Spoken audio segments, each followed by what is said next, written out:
Hey, all right, you guys, welcome back to Ragdoll Planting. So if you clicked on the video, you know it's about to be good. I got the book because I want to perfect growing the pink princess plant. Yeah, so I finally got the book, and I'm purposely surrounded by pink princesses that I grew. These are all my plant babies. Yep.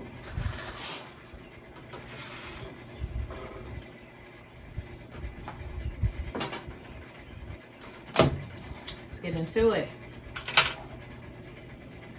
The Philodendron Pink Princess Guide by Georgia Florette. So the table of contents. Introduction, acknowledgement, the history of PPP, Pink Princess Philodendron, I'm guessing. How to get a PPP. Soil and substrate, light, humidity, variegation, propagation, watering, fertilizing, and climbing. Its flowers. Oh, it grows flowers. Winter care tips, botanical terms, additional reading about the author. Oh, look at this plant. Ow.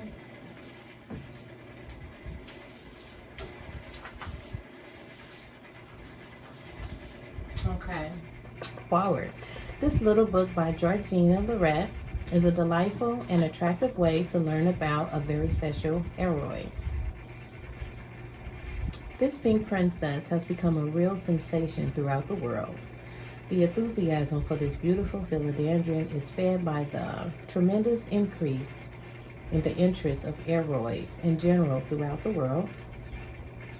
I first noticed this in Europe about a year ago when I arrived in Germany to give lectures on aroids at a plant sale. I first noticed this in Europe about a year ago when I arrived in Germany to give lectures on aroids at a plant sale. It was astonishing to see so many young people from throughout Europe willing to pay high costs for something plants. That's the real name.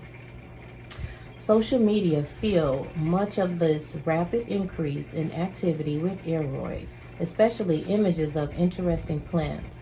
There is nothing like images of beautiful plants to strike our imagination that we too could have such wonderful plants if our friends could successfully grow them. A special type of stem that possess both roots and grow buds intermixed, which allow the stem to be cut up into many pieces, and all can act independently to produce new growth. The Pink Princess is the latest in a long line of wonderful plants produced by this wonderful aroid family.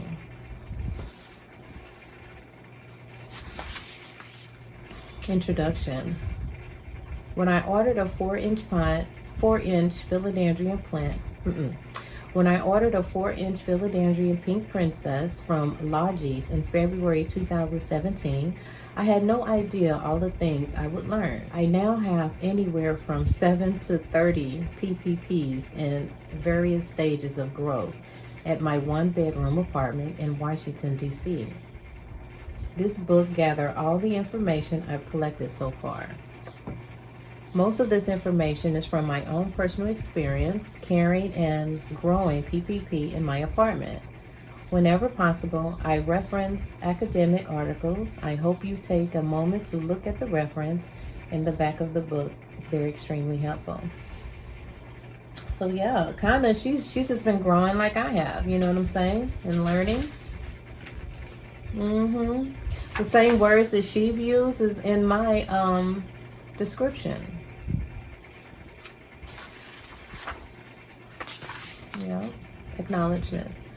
The plant community is a wonderful place, and I wouldn't have been able to make this book without the help and knowledge of growers across the country.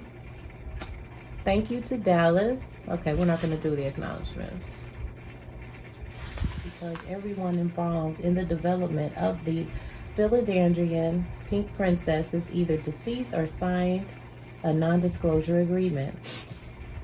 Oh, wow. This is the description. I mean, the definition. A plant that sends part of its life growing on another plant without gaining nutrients from it. You can't talk about the history of PPP without talking about Robert McCauley.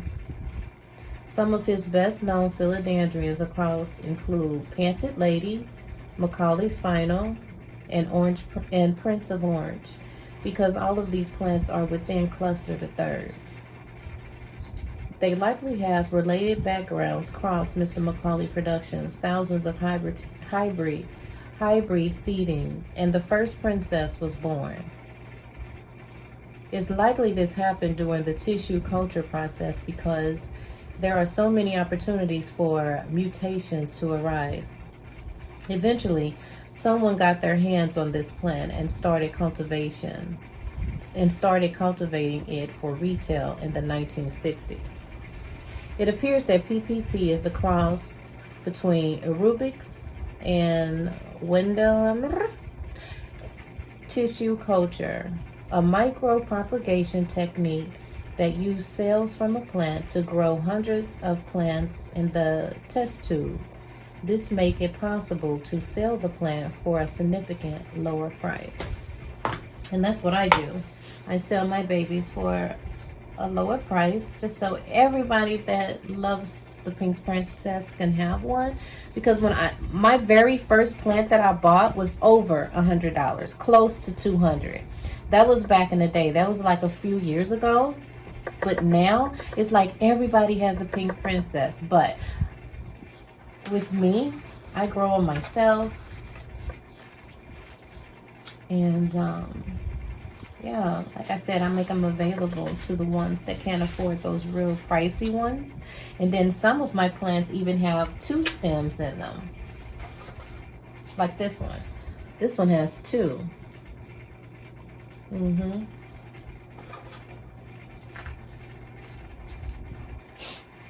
These are all babies. These aren't ready to grow, you know, to be sold just yet. But, I mean, a couple of them are. But majority of them are not, because I just planted them. This one here was sick. This plant was sick. Okay, don't look like it, right? Okay, check it out. I clipped it here. I clipped it at this stem. And look at this beautiful baby it grew, right? So eventually I will clip this off of the stem and propagate this.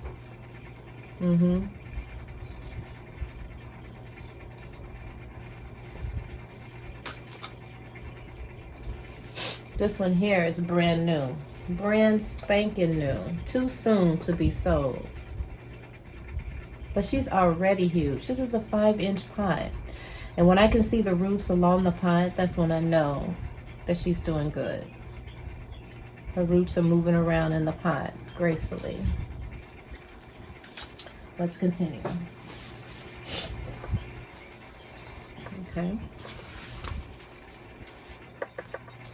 All right, so the family tree. Genetic similarity between different philodendrons genera based on genetic markers and grouped into clusters. So here go all the clusters. Here go some pictures of plants. Well, these are different philodendrons.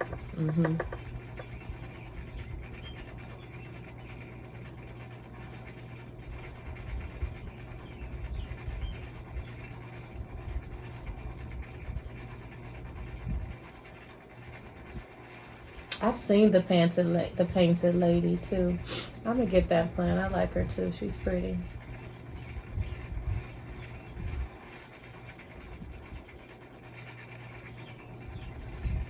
Look, here go the red emerald. I've seen the red emerald. I'm gonna get it too. The moonshine, the royal queen. Look at all of them. They got them all listed.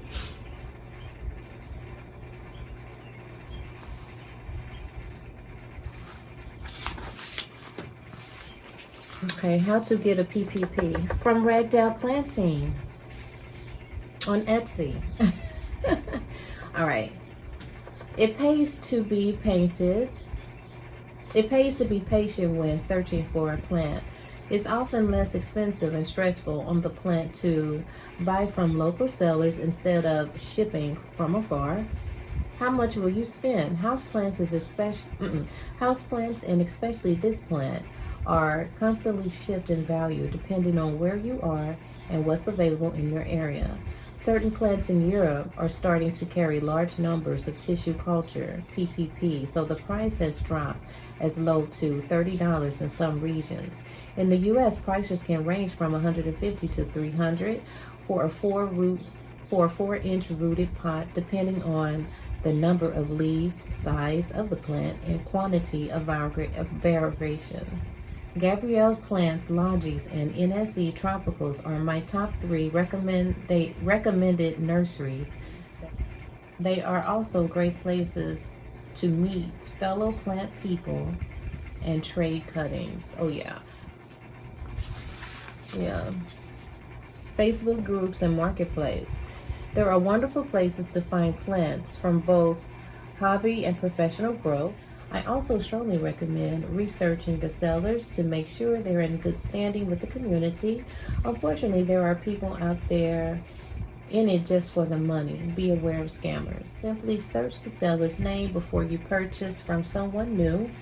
If the name doesn't come up, you can also make a post asking for reviews of the seller.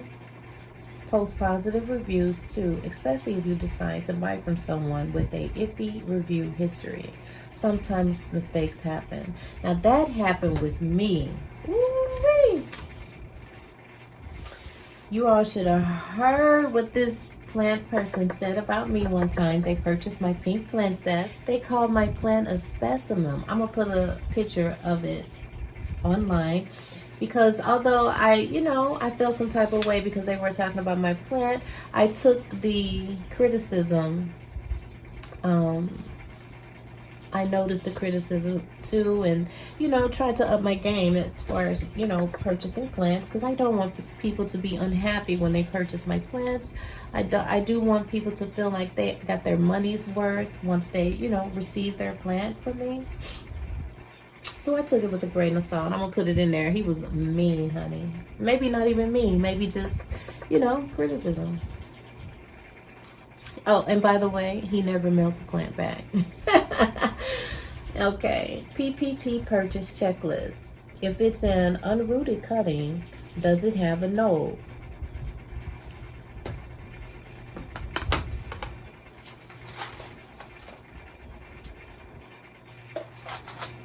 I just want to show you guys in case you don't know. Oh, this is a node. So they're saying if someone cut the plant, make sure they have, if you're just getting a clipping, make sure it have these. These are your roots. Often sellers will post a photo of the large mother plant to show the cutting potential. It's easy to think you have found a deal on a big plant when actually you are buying a cutting. And I make that clear. I say potted plants. As a matter of fact, I don't sell cuttings.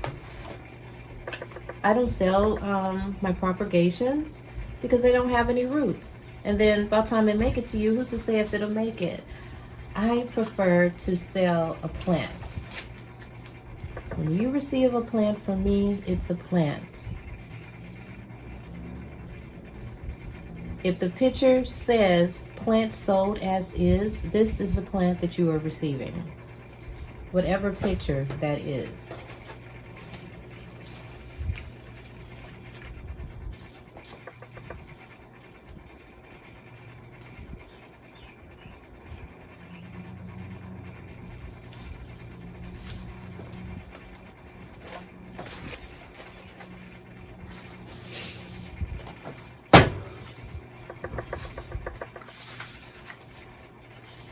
Soils and substrate.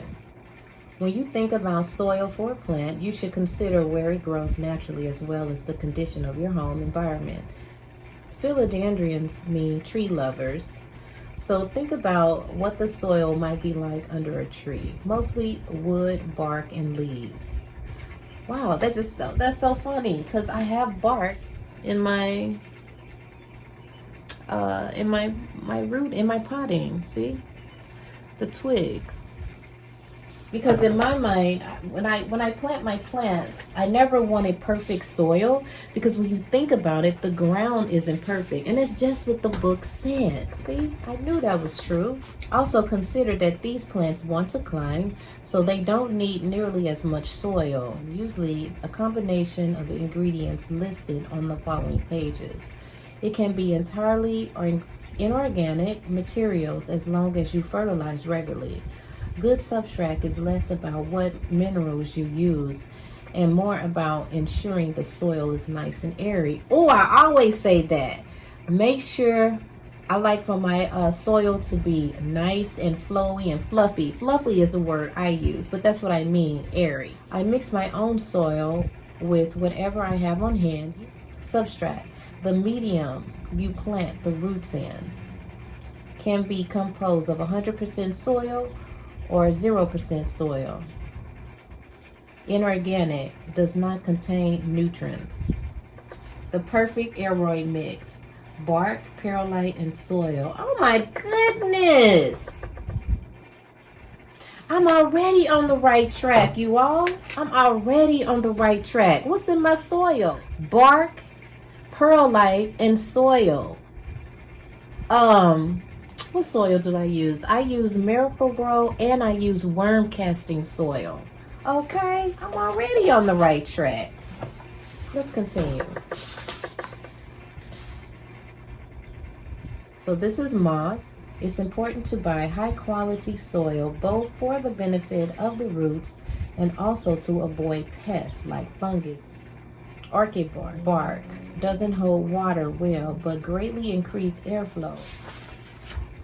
Perlite, heat-treated volcanic glass that holds water and slowly release it while reducing soil compaction. Charcoal, created by burning wood at a high heat, absorb and slowly release excess trace minerals from fertilizing or hard water. Oh, I don't like these. These pass diseases if you know, because you have to wash them. If you're going to reuse them, you have to wash them, and they pass diseases, and those messed up a lot of my plants. These little orange balls are good alternatives to bark because they don't break down over time. But they pass diseases, and they pass bugs. Light. My recommendation is to provide as much bright indirect light as possible. They only get a couple hours of direct sunlight depending on the time of year. See the chart on the next page, spread for more details, information about the light in the home. You will know your plants need more light if the leaves start to decrease in size.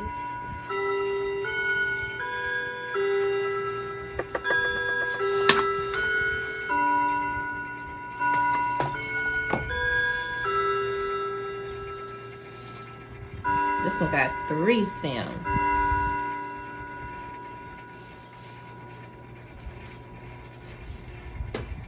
Okay. Interlode, the space between the 2 nodes and the stem. Sunburn. Too much sun breaks down the chlorophyll in the plant cells, which turn the leaf brown. Except in extreme cases, a little sunburn won't kill the leaf, much less the plant. Light measurements in my apartment. Yeah, so one day I did take a day and watch the sun go around my house within, you know, the daylight. And so it just goes like that all the way around. So I put a lot of, all of my pink princess plants are in the greenhouse in a controlled environment, because I want to keep the consistency of the growth, and I definitely want to keep the consistency of the colors.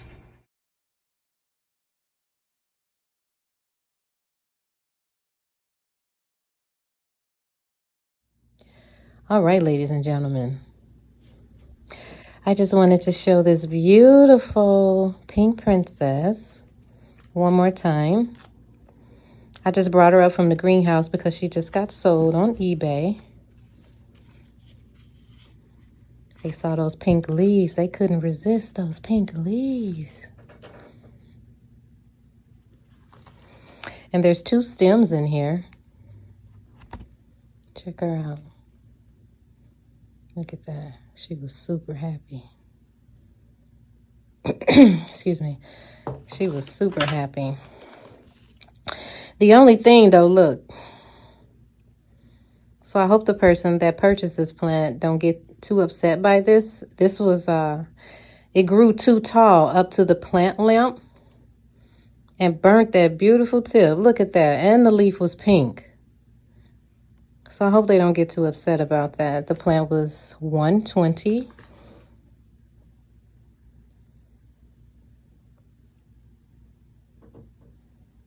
So pretty. So I just wanted to show her one last time before she go. Because she was like the star of attraction in the greenhouse for a while. Look at that half moon leaf. And then, and look, and this leaf is still pink. It's been a very long time. At least 3 weeks. This leaf has been pink. Usually they die right off. Look, she excited about something. Ooh, I just want to clip that top off. But I wouldn't dare do that to my customer. I'm wrong for that.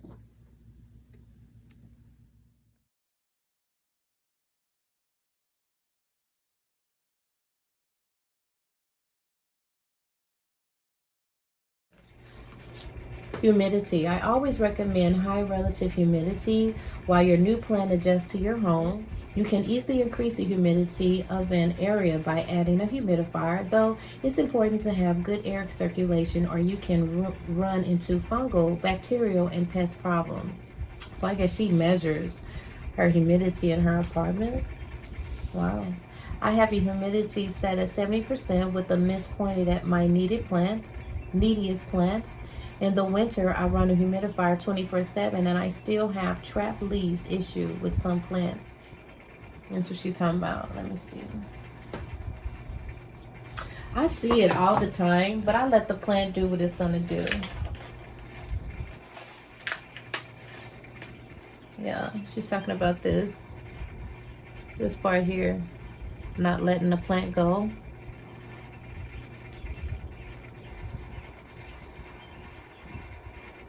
But I just let the plant do what it's going to do. Oh no! Yeah. Okay. So that's...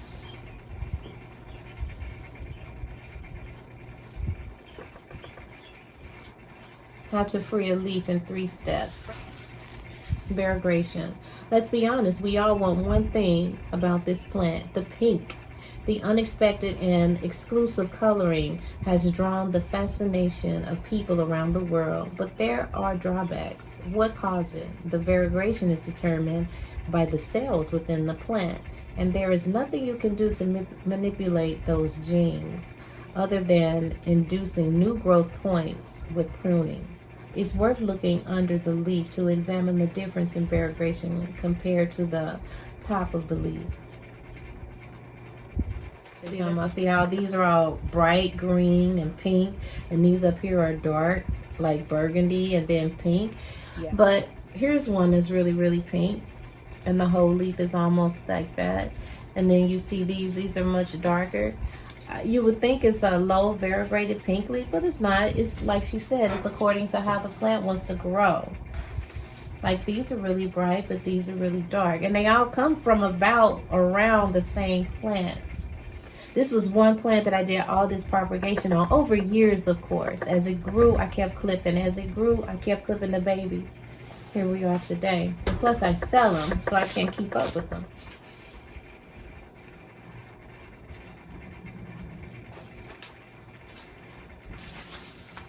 Look at these.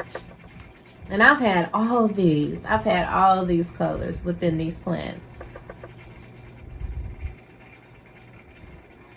So this one must be a low variegated plant, right?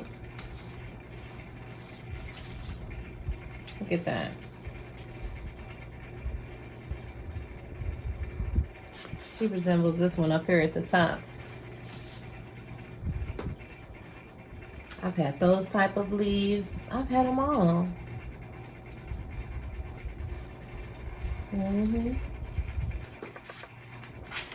Each of the images on this spread are from the same plant. Oh, okay. Her leaves are huge. But if your plant even has a little speck of speckle, then it has the genetic potential to create all pink leaves. Many all pink leaves without enough green leaves to sustain the plant, it will eventually die. So try to appreciate those speckles a bit more. I just sold one like that. I hope it doesn't die on her. Chlorophyll, the green pigment in cells that turn sunlight into energy for the plant.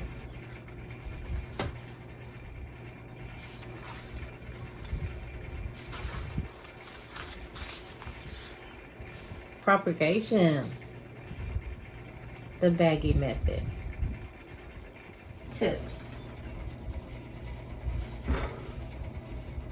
Top growth will be the strongest and get gradually weaker closer to the roots. A node with aerial roots will root faster than one without. Stems is relatively thin and small, but they can grow really thick. I don't have any examples here, but the plant that I just sold, it had a fat stem, and I don't have any examples at this time. And this one, although she's a nice sized plant, even this stem is not as big as that stem was. The stem on that plant was really big, really thick.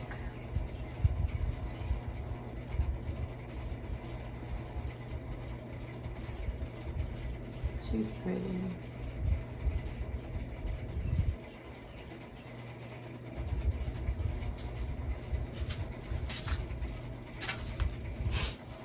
Well, I mean, yeah.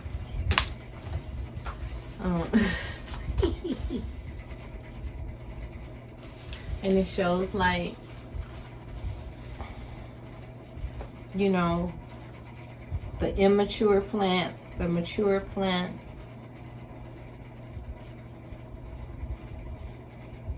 The nodes, the stem.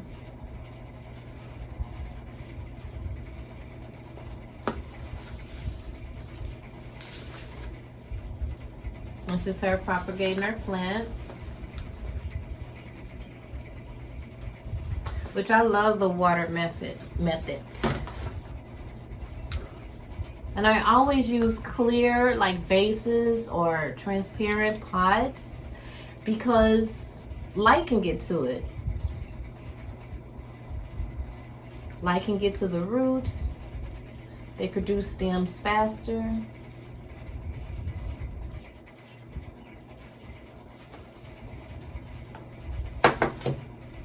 And let me see.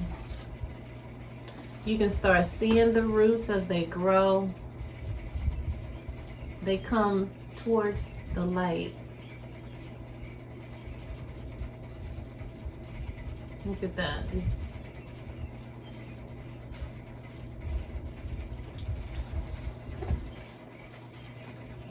Yeah. Is this one like, this is an old plant. You can see all her roots. She's an old plant. This is my baby. I'm gonna keep this one. I'm not gonna sell this one. Why is that leaf? See, your plant has problems when the leaves start growing crinkly like that.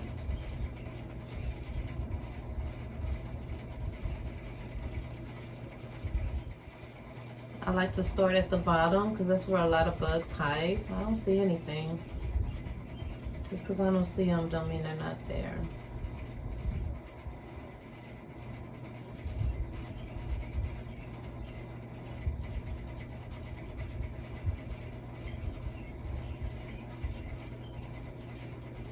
And whenever I put this plant on my porch, my sun porch for the summer, it doesn't do good.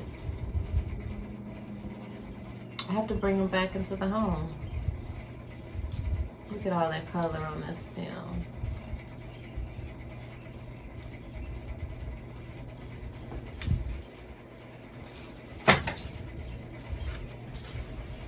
All right, so water method.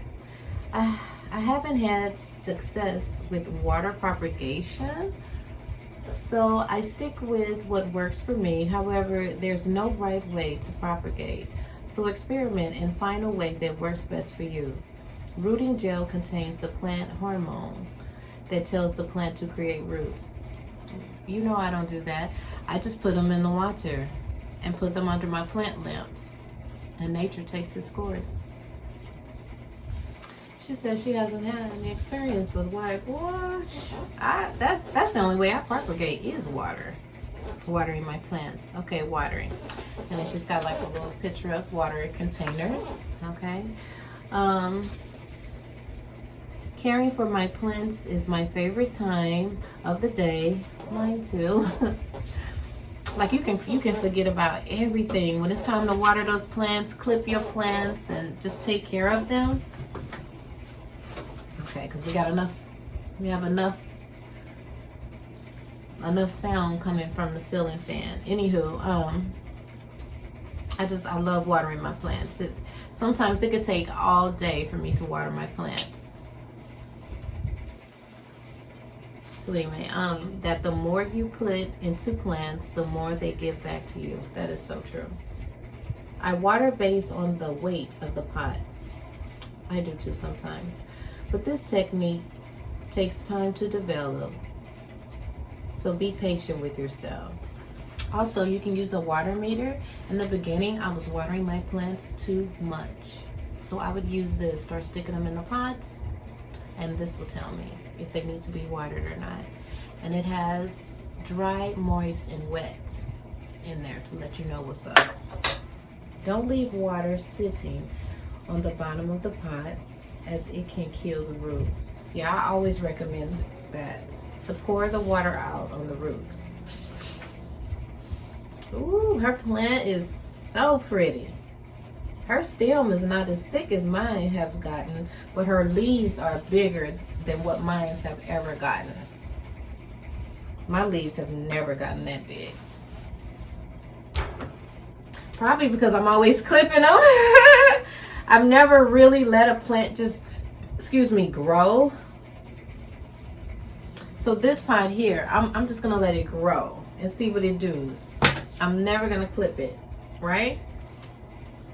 But the other ones will be sold eventually. Okay, fertilizing and climbing. Fertilizing. I fertilize as long as the plant is actively putting out new growth. I add an organic liquid fertilizer in the water once every 2 weeks. It's important to flush the soil with fresh water in between fertilizing so minerals don't build up in the soil. With many philodendrons, you get to choose between trailing and climbing.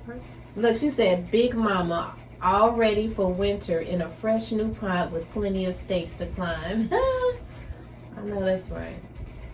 Yeah, I'm gonna do that for mine. Let it grow. Stop clipping them. And see, that pot has 3 stems in it, so I'll have 3 different varieties. They'll all grow different. As you can see, one is already brighter pink than the others. So I'll have all kinds of variations with this pot. All types of changes, and I'm gonna keep it in the same area so it'll just continue to do what it does. And over time, I'll gradually put some sticks in there. Look at her plant. I can't stop looking at it.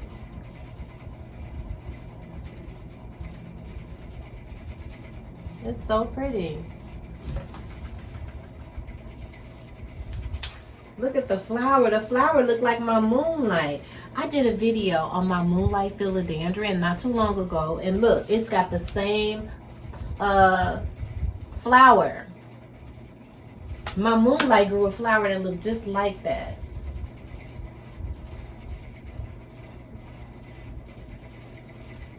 The female flower. The male flower. So my pink princess could grow, but that's like one of my oldest plants. That plant is like 6 years old. So it took 6 years for that plant to grow a flower. So none of these are even close to 6 years. People usually prune their plants before they have a chance to reach maturity. In my research for this book, I found less than 10 examples of flowering PPP. First, the female flower a sap. Then the male flowers produce pollen 24 to 48 hours later. Many warm up when the female flower are receptive. This is known as thermogenesis.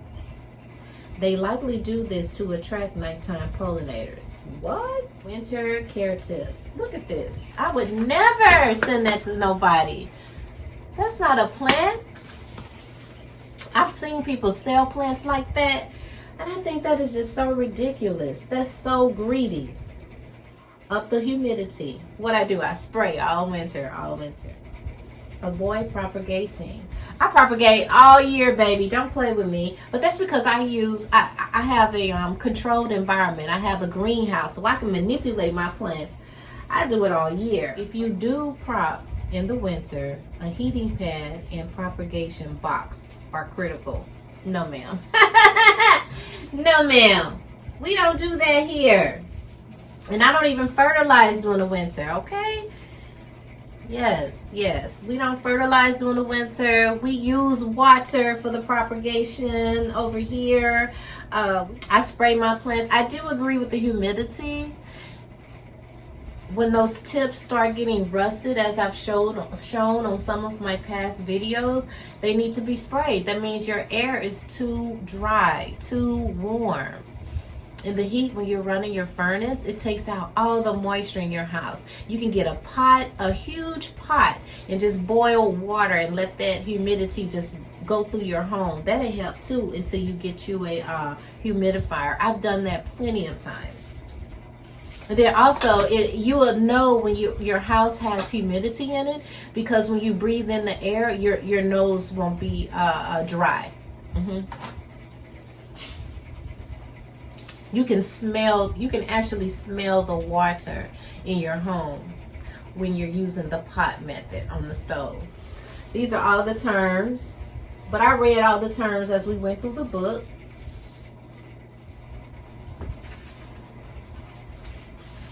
Okay, so that's it. Okay. So they talk about the author at the end. Okay, so yeah. I really didn't learn nothing. You know what I'm saying? I'm already doing everything she stated and a little bit more, because some of the things that she's not doing, I am doing. So that was cool. I enjoy the books. I love to collect books. So that was cool. Well, thank you so much for watching Ragdoll Planting. Over and out.